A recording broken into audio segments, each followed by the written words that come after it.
Selamat sore jam nggih mboten napa-napa, Mbah. Ini pertama kali mau masuk ke makamnya Ki Ageng Jelelain Purworejo Kedaton nggih. Niki kalih juru kunci makam, kalih Mbah sinten mengke perkenalan nggih, Mbah nggih. Amit niki monggo niki, Mbah. Nah niku dicedhakke kangge miki sampeyan. Namanya sinten rih Mbah perkenalan? Mas Ruhan. Mas Rohan. Griyane pundi terus sejarah saged dados juru kunci makam teng mriki? Ya, saya ya di Kedaton sini masalah makam Mbah Jelelen.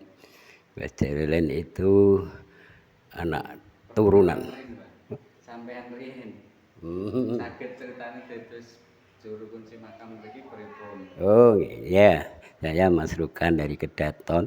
Saya menjadi juru kunci atau menjaga makam ini. Saya itu menggantikan Pak D. Saikul. Ada Saikul yang mau tadinya ya juru kunci sini turun menurun. Tadinya Mbah Jio punya anak Mbah Saikul, lalu saya itu termasuk keponakan Mbah Saikul, termasuk putranya, adiknya Mbah Saikul, putra Mbah Jio juga. Ya, ini masalah makam Mbah Jelelen. Mbah Jelelen itu seorang keturunan dari Sunan Kalijogo Raden Sahid Demak Kadilangu.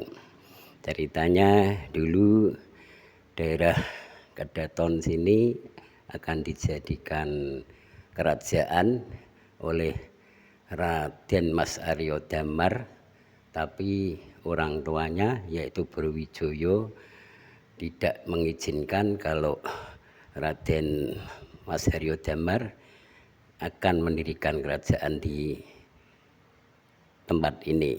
Akhirnya Aryo Damar ya pergi ke Palembang atau Sumatera Selatan.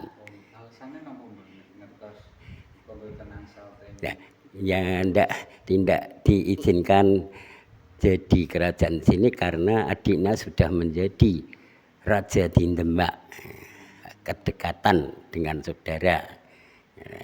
Akhirnya pergi ke Palembang. Nah, yang Mbah Jelelen ini termasuk kalau jadi kerajaan akan dijadikan juru penasehat atau jubir atau pembimbing kerajaan, karena tidak jadi ya Mbah Jelelen disuruh tinggal di tempat ini. Ya, menetap. Akhirnya membuat petilasan atau cikal bakal yang dinamakan Kedaton, desa Kedaton.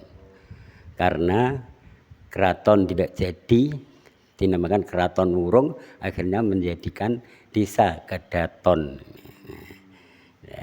Mbah Jelelen itu termasuk waliwoh juga, termasuk pembela atau penantang penjajah Belanda. Waktunya hidup dia akan digantung di Keraton Solo. Mbah Jelelen akan digantung, hukum gantung lah.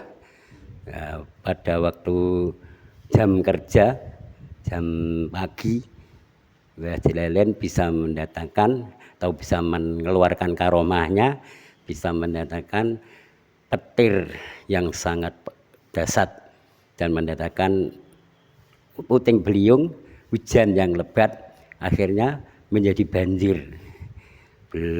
Petir yang mengampar-ampar, akhirnya Belanda takut, akhirnya ditunda hari esoknya lagi. Ditunda itu gantungan untuk menggantung Mbah Jelelen itu bisa meninggi sendiri, sampai diberi tandu juga lebih tinggi lagi gantungannya itu sampai seterusnya sampai tinggi. Ya, akhirnya jekek, londo jekek, akhirnya di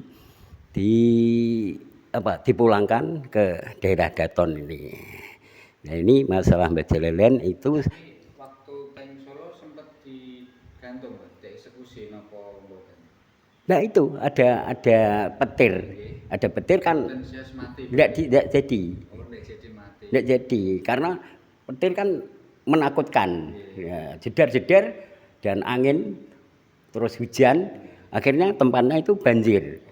Nah, ya terus dilepas kembali ke Daton Purwodadi ini. Ini masalah Mbah Jalelen ini termasuk yang semestinya Jalelen itu mengangkat orang dua yang mulia. Jala itu untuk orang satu, lihat Jalelen untuk dua. Yang satu ini yang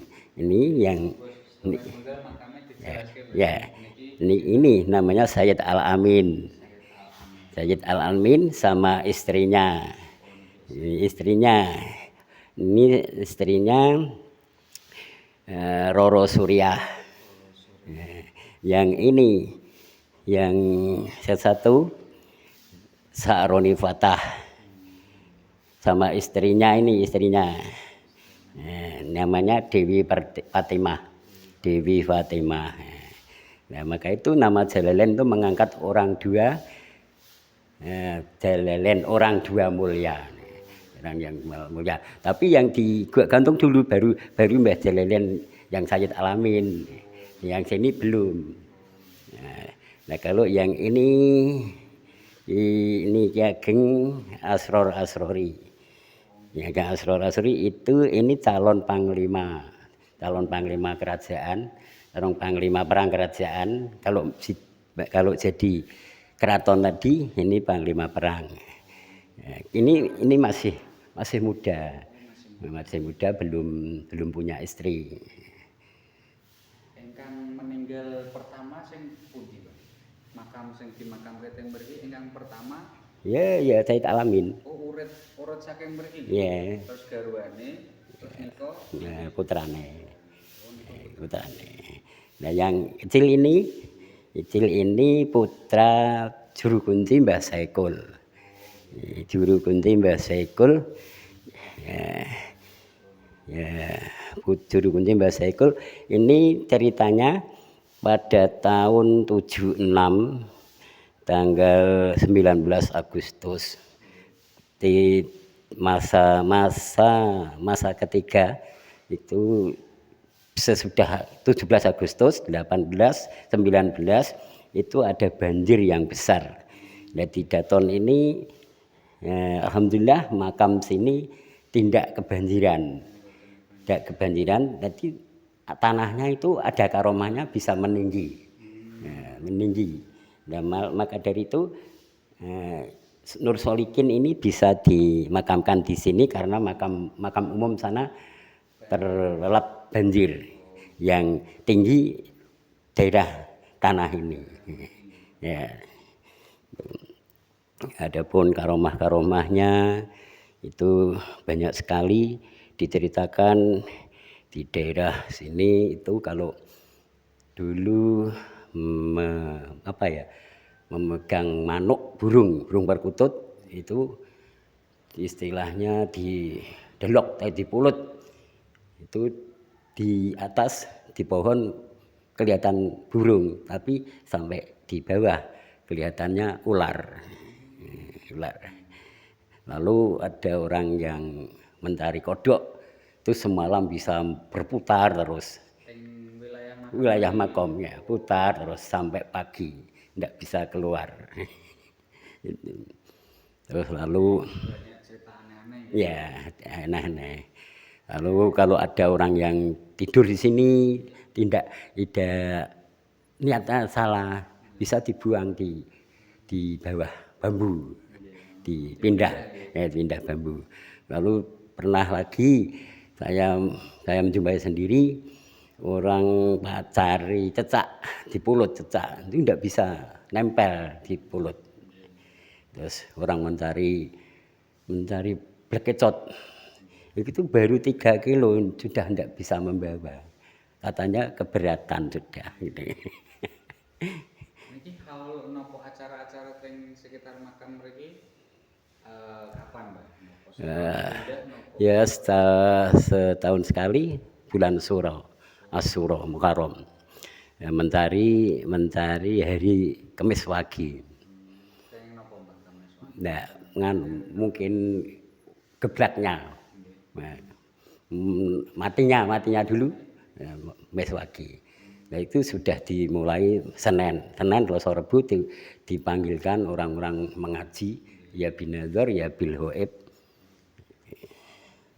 Kalau tanggal 1 Suro itu khusus untuk dzurriyyah ahli waris di Kedaton sini tiap 1 Suro. Nah, kalau umum itu yaitu dari hari Kamis Wage malam Jumat Kliwon itu.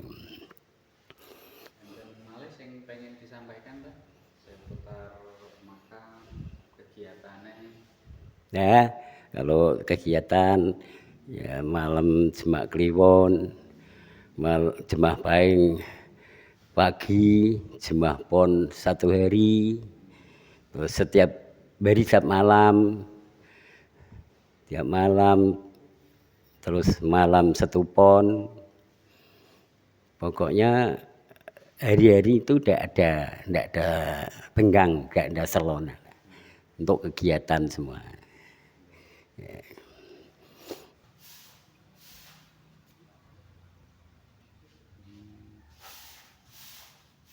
Kathah nganu, Mbak, sing pejabat-pejabat mriki. Kathah nggih. Pemeneh musim ngeten niki nggih, Mbak. Ini suasana sekitar makam, ada musolane juga sini kalau biasanya buat sholat berjamaah. Nggih. Atau untuk mendekatkan diri, mengingat Allah, wali-wali Allah. Nggih. Oh, nggih.